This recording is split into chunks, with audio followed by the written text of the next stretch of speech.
Joseph was the 11th son of Jacob and the firstborn of Rachel, the wife Jacob loved most. Because of this, Jacob favored Joseph above all his other sons. His affection was visible and public. He made Joseph a richly ornamented robe, long, colorful, and unmistakable. In a household already strained by rivalry between wives and children, this robe became a symbol of division. Joseph was young, about 17 years old, when he worked alongside his brothers tending their father's flocks. He was diligent, observant, and unafraid to speak. When he saw his brothers behaving poorly, he reported it to Jacob. This did not endear him to them. Their resentment grew deeper with each passing day. Then Joseph began to dream. In one dream, he and his brothers were binding sheaves of grain in the field. Suddenly, Joseph's sheaf rose and stood upright, while the sheaves of his brothers gathered around and bowed down to it.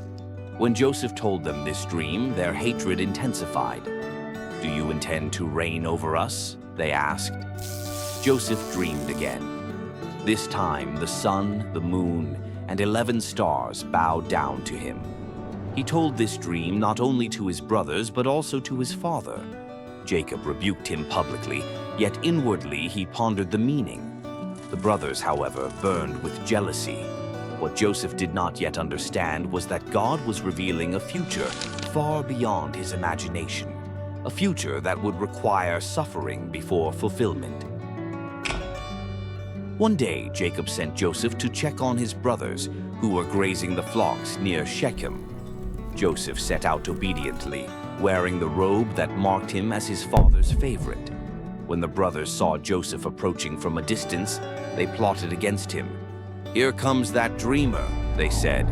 Some suggested killing him outright and throwing his body into a pit, claiming a wild animal had devoured him. Reuben, the eldest, intervened. He persuaded them not to kill Joseph, but to throw him into an empty cistern instead, planning to rescue him later and return him to Jacob. So, when Joseph reached them, they stripped him of his robe, the robe of many colors, and cast him into the pit. The pit was empty. There was no water in it.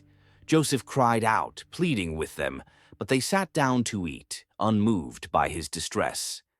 As they ate, a caravan of Ishmaelite traders passed by on their way to Egypt, carrying spices, balm, and myrrh.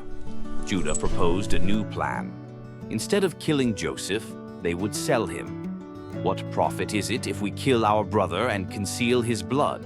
he reasoned. The brothers agreed. They pulled Joseph out of the pit and sold him for 20 shekels of silver. The traders took Joseph to Egypt. When Reuben returned and found the pit empty, he tore his clothes in grief. But it was too late.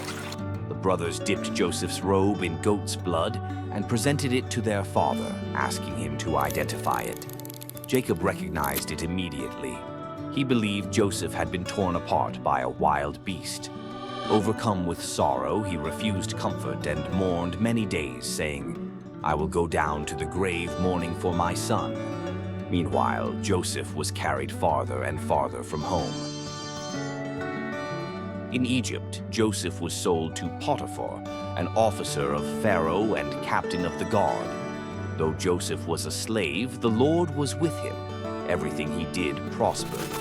Potiphar noticed this and soon placed Joseph over his entire household. Joseph was intelligent, capable, and trustworthy. Under his management, Potiphar's house flourished. The Lord blessed the Egyptian's household because of Joseph.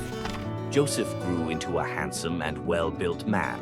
Potiphar's wife noticed him and desired him. Repeatedly, she tried to seduce him, saying, "Lie with me." Joseph refused. He explained that his master had entrusted everything to him except her, and more importantly, that giving in would be a sin against God. Day after day, she pressed him, but Joseph would not listen. One day, when no one else was in the house, she caught him by his garment and demanded again that he lie with her. Joseph fled, leaving his garment in her hand. Humiliated and enraged, she accused Joseph falsely, claiming he had tried to assault her. She showed the garment as evidence. Potiphar burned with anger. Without investigation, Joseph was thrown into prison, the place where the king's prisoners were confined. Once again, Joseph found himself unjustly punished for doing what was right. Even in prison, the Lord did not abandon Joseph. God showed him favor and gave him success in everything he did. The prison warden entrusted Joseph with responsibility over the other prisoners. Soon, Joseph was managing the entire prison operation. Sometime later, Pharaoh's cupbearer and baker offended their master and were imprisoned in the same facility. Joseph was assigned to attend them. One night, both men had troubling dreams, each with its own meaning. When Joseph noticed their distress, he asked them why they were sad. They explained that they had dreamed but had no one to interpret the dreams. Joseph replied, "Do not interpretations belong to God? Tell me your dreams."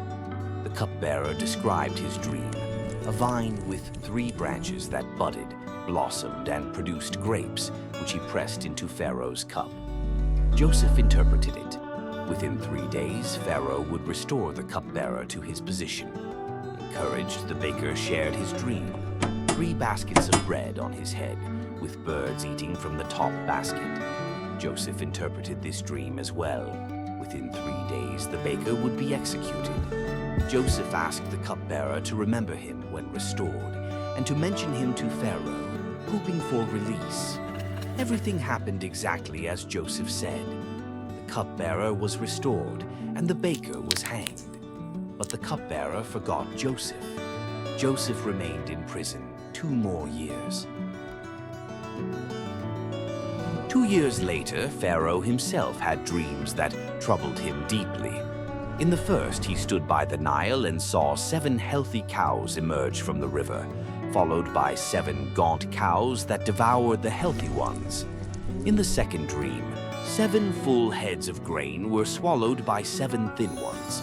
Pharaoh summoned his magicians and wise men, but none could interpret the dreams. Then the cupbearer remembered Joseph. He told Pharaoh about the young Hebrew who interpreted dreams accurately in prison. Joseph was summoned, shaved, changed clothes, and brought before Pharaoh. Pharaoh told Joseph his dreams. Joseph replied with humility, "It is not in me. God will give Pharaoh an answer." Joseph explained that both dreams meant the same thing.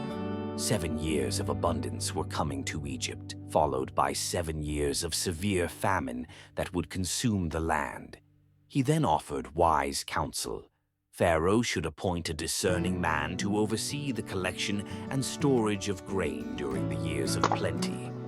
Pharaoh recognized the Spirit of God in Joseph. He appointed Joseph second in command over all Egypt. Joseph was given Pharaoh's signet ring, fine linen garments, and a gold chain. He was renamed Zaphanath-Paneah and given Asenath as his wife. Joseph was 30 years old. Joseph traveled throughout Egypt, organizing storage during the 7 years of abundance. Grain was gathered in massive quantities, so much that counting became impossible. During this time, Joseph had 2 sons. He named the first Manasseh, saying, "God has made me forget all my trouble." The second he named Ephraim, saying, "God has made me fruitful in the land of my suffering." Then the famine began. Not only Egypt, but all surrounding lands suffered. People came from everywhere to buy grain from Joseph. Among them were Joseph's own brothers. Jacob sent 10 of his sons to Egypt to buy grain, keeping Benjamin, the youngest and Rachel's second son, at home. When the brothers arrived, they bowed before Joseph, not recognizing him. Joseph recognized them immediately. The dreams were being fulfilled. Joseph tested them, accusing them of being spies. He imprisoned them briefly and demanded that they bring their youngest brother as proof of their honesty. He kept Simeon as a hostage and sent the others home with grain, secretly returning their money in their sacks. Fear seized them. Back home, Jacob was devastated at the thought of losing Benjamin. Only when the famine worsened did he reluctantly agree. When the brothers returned with Benjamin, Joseph was deeply moved. He invited them to his house for a feast.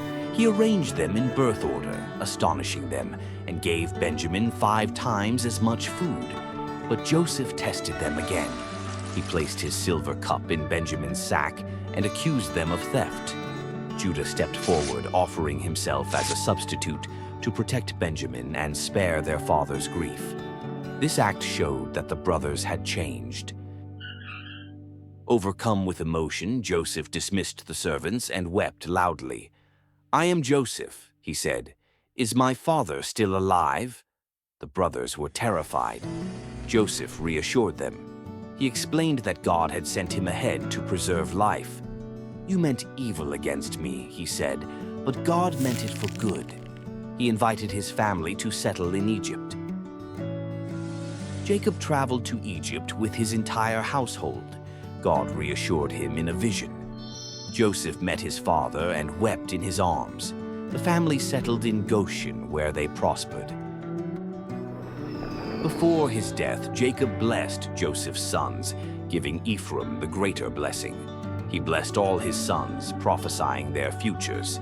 Jacob died and was buried in Canaan. After Jacob's death, the brothers feared revenge.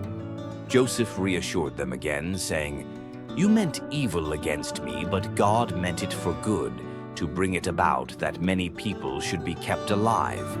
Joseph lived to see his grandchildren and died at 110 years old, confident that God would one day bring Israel back to the promised land.